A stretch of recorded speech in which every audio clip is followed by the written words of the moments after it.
Top quality और consistent performance के लिए सिर्फ सिल्वर पंप नाम याद रखना।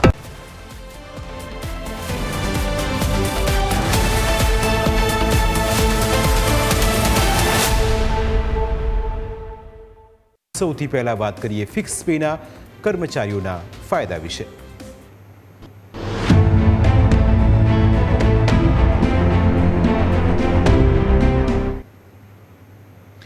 રાજ્ય સરકારે કંઈક એવો નિર્ણય કર્યો કે હવે વધારાની કામગીરી મળે તો પણ કર્મચારીઓ ખુશ થઈ જશે। સામાન્ય રીતે આવું ત્યારે જ બની શકે જ્યારે કોઈ કર્મચારીને વધારાની ચાર્જની સામે કોઈ લાભ મળવાનો હોય।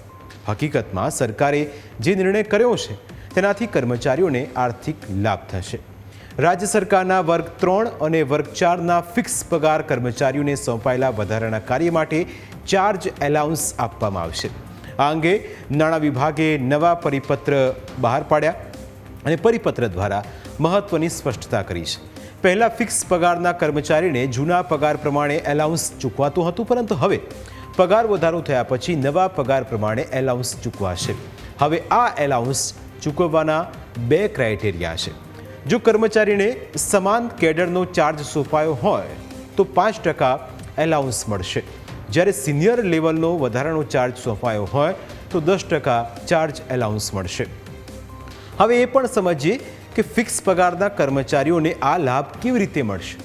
અમે તમને આખું ગણિત સમજાવીએ જેથી તમને ખ્યાલ આવશે કે તમને સરકારના આ નિર્ણયથી કેટલો ફાયદો થશે।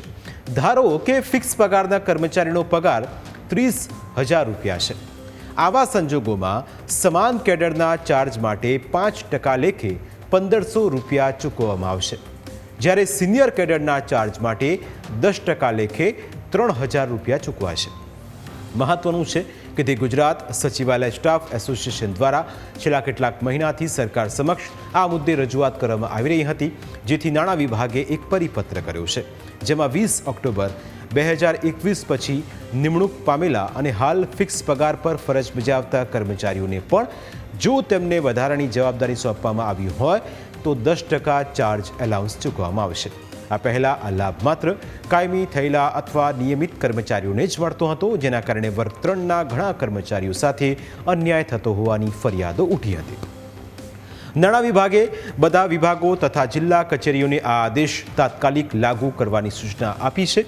સરકારના આ નિર્ણયથી રાજ્યના હજારો ફિક્સ પગાર કર્મચારીઓને સીધી આર્થિક રાહત મળશે અને કાર્ય ઉત્સાહમાં વધારો થશે એવી પણ અપેક્ષા સેવાઈ રહી છે।